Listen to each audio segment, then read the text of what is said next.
This channel does not promote any violent, harmful, or illegal activities. All content provided by this channel is meant for an educational purpose only.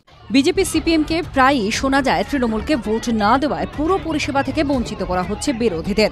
এবার তোলট পুরাণ, সিপিএমকে vote না দেওয়ায় পানীয় জল থেকে বঞ্চিত করা হচ্ছে তৃণমূলকে। উঠল এমনই বিস্ফোরক অভিযোগ। এই ঘটনা ঘটেছে রানীগঞ্জের সিপিএম শাসিত পঞ্চায়েতে। জেলার একমাত্র এই গ্রাম পঞ্চায়েতই সিপিএম এর দখলে ছিল। সেই পঞ্চায়েত এলাকাতেই জল সংকটের অভিযোগ। দামোদরের ওপর পিএইচির কালাঝরিয়া জল প্রকল্পের পাইপলাইন ভেঙে পড়ার পর ওই পঞ্চায়েত এলাকায় শুরু হয়েছে জল সংকট। বিকল্প হিসেবে পিএইচির ট্যাঙ্কারে করে জল সরবরাহ করছে এলাকায়। এই পরিস্থিতিতে শুধু সিপিএম সমর্থকদের বাড়িতেই দেওয়া হচ্ছে ট্যাঙ্কারের পানীয় জল। পানীয় জল থেকে বঞ্চিত করা হচ্ছে তৃণমূল সমর্থক ও তাঁদের পরিবারকে। পরিষেবার পক্ষপাতিত্বের অভিযোগ তুলে পঞ্চায়েত প্রধানের অফিস ঘেরাও করলেন গ্রামবাসীরা। চরম বিক্ষোভ চলে মঙ্গলবার। বিক্ষোভের জেরে অশান্তি ছড়ায় রানীগঞ্জে। বিক্ষোভের সময় বেশ কিছু তৃণমূল কর্মী সমর্থকদের সঙ্গে বাকবিতণ্ডায় জড়িয়ে পড়েন বাম সমর্থিত বাসিন্দারা। যদিও পরে পঞ্চায়েত প্রধান পরিস্থিতি সামাল দেন। পানীয় জল নিয়ে পক্ষপাতিত্বের অভিযোগ খারিজ করেছেন পঞ্চায়েতের প্রধান সঞ্জয় হেমব্রম। তার দাবি, রাজ্য সরকারের তরফে এই মুহূর্তে কোনো বাড়তি বরাদ্দ করা হচ্ছে না। পিএইচির মাধ্যমে জল সরবরাহের উদ্যোগ নেওয়া হয়েছে ঠিকই, তবে বড় ট্যাঙ্কার নয়, ছোট ট্যাঙ্কারের মাধ্যমেই জল সরবরাহ করা হচ্ছে, তাও অনিয়মিত, যার ফলে কম পরিমাণ জল এসে পৌঁছচ্ছে এলাকায়।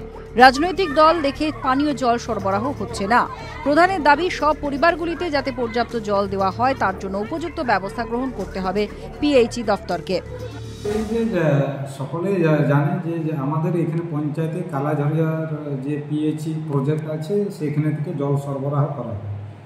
কয়েকদিন আগে সেই কালাঝরিয়া যে পাইপ প্রজেক্টটা ভেঙে পড়েছে, যার জন্য আমাদের যে পাইপ লাইনের মাধ্যমে যে জল সরবরাহ সেই সরবরাহ হচ্ছে না। তার জন্য আমরা সঙ্গে সঙ্গে পিএইচিকে চিঠির মাধ্যমে জানাই যে আমাদের এখানে প্রত্যেক দিন বড় ট্যাঙ্কারে জল দেওয়া হয়, 8 ট্যাঙ্কার। যেহেতু আমাদের এলাকাটা বড় আছে সেই অনুযায়ী 8 ট্যাঙ্কারে জল দেওয়া হয়। কিন্তু তাদের বক্তব্য হচ্ছে যেহেতু সরকারের কাছে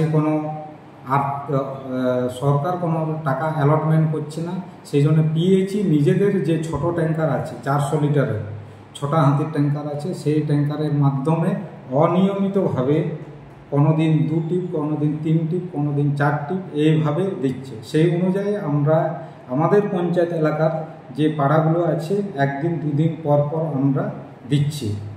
এদিনের এই বিক্ষোভ আন্দোলনে নেতৃত্ব দিতে দেখা যায় জেলা তৃণমূলের সাংগঠনিক সম্পাদক যিশু মণ্ডলকে। এখন জলের একটু ক্রাইসিস আছে, এটা তো মানছি। তো যেহেতু আমাদের জেলা প্রশাসন থেকে সেই জলের যতটা বন্দোবস্ত করা যায় সেই ব্যবস্থা করছে, সেই হিসাবে বিভিন্ন জায়গা থেকে ট্যাঙ্কার পাঠাবার ব্যবস্থা করছে প্রত্যেকটি জায়গায়। তো সেই মতো এখানেও আমাদের আমরাসোতা পঞ্চায়েতে বাসা গ্রামেও ট্যাঙ্কার আছে।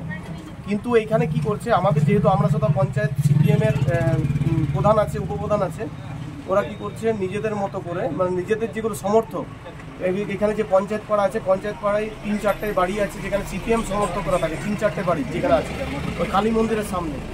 ওরা কি করছে, ওরা বলছে না ওই 3-4টে বাড়িতে যেন জল পায় সেই জায়গাটাতেই জলের ট্যাঙ্কারটা দাঁড়াবে, আর অন্য কোনো জায়গায় যেন না যায়। ট্যাঙ্কারের ড্রাইভারকে এইভাবেই নির্দেশ দেওয়া হচ্ছে। সেটা যে মিথ্যে অভিযোগ, তারা এটা জানি মিথ্যে অভিযোগ। যেহেতু আমরা প্রত্যেক পাড়ায়, যেমন কালকেও ঢুকিয়েছিল, একদম কালকেও দেওয়া হয়েছে সেই পাড়ায়, আজকেও দেওয়া হয়েছে।